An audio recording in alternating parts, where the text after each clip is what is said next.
ডাইনি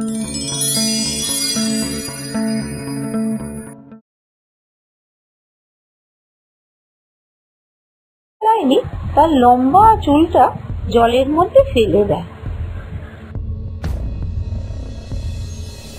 বেলতলার শ্মশানে ভূতদিঘির ধারে এক বিশাল বড় বট গাছে গেছো ডাইনি আর মেছো ডাইনি দুই বোন বাস করত। রাত গভীর হতেই বটতলার শ্মশানে ভূতদিঘির ঘাটে বসে মেছো ডাইনি তার লম্বা হাত বাড়িয়ে কাঁচা মাছ তুলে খেত।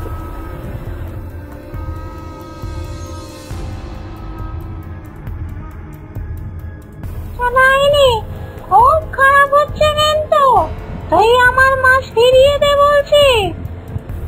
কত কাল আমি মাছ খাইনি, আমি শুধু গাছের ফলমূল খেয়েই আছি।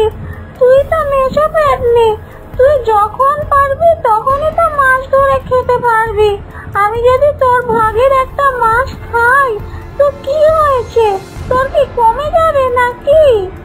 না, তা হবে না, তুই আমার মাছ ফিরিয়ে দে বলছি। কত কষ্ট করে মাছটা ধরলাম আর তুই নাকি আমার থেকে নিয়ে খাবি? তা হবে না।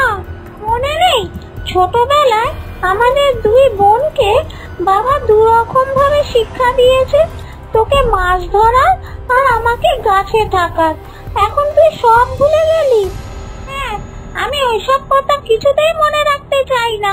এখন মা বাবা নেই, তারা কবে মরে আবার জন্মে গেছে।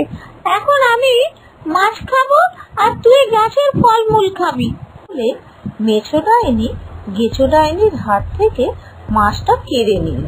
মেছো ডাইনির মুখে এই সমস্ত কথা শুনে গেছো ডাইনি খুব দুঃখ পায় আর কাঁদতে থাকে। তারপর সে ঠিক করে সে আর এখানে থাকবেই না। সে বটগাছ থেকে সরে গিয়ে আবার এক তেঁতুল গাছে আশ্রয় নেয়। রাম রাম রাম রাম রাম রাম রাম রাম রাম রাম রাম রাম। কি কুক্ষণে এই রাস্তা দিয়ে ঢুকলাম, আসলে ওইটা ঘুরপথ হবে দাসপাড়া দিয়ে, সেই জন্যই আমি এই রাস্তা দিয়ে গেলাম। ঠাকুর ঠাকুর আমাকে বাড়ি পৌঁছে দাও যে করে হোক। ঠাকুর আমাকে বাড়ি পৌঁছে দাও যে করে হোক, আর জীবনে এ পথ মারাবো না। আমি কি ভুল করেছি এই পথ দিয়ে গিয়ে? এই কথা বিড়বিড় করতে করতে জেলে সাইকেল নিয়ে বাড়ি যায়। গেছো ডাইনির নাকে ওর হাড়ির মাছের গন্ধ যায়। এই রাস্তা দিয়ে কেউ একজন আসছে মনে হচ্ছে।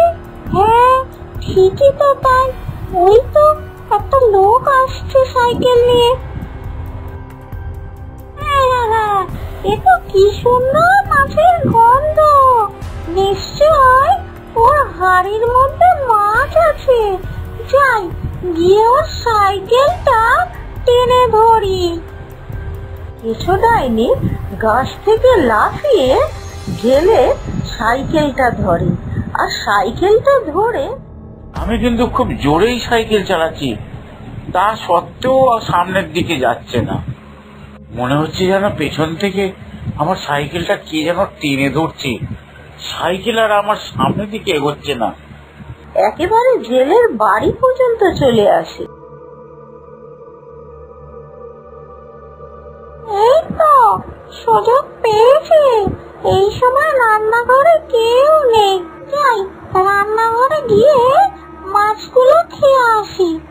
গেছো ডাইনি রান্নাঘরে ঢুকে গিয়ে দেখে টেবিলের উপর জলপরির একটা আঁশ রয়েছে।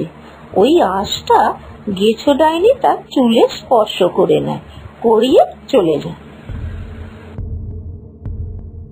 দেখি তো আমার এই চুলটা জলে ফেলে একবার মাছ আটকায় কিনা।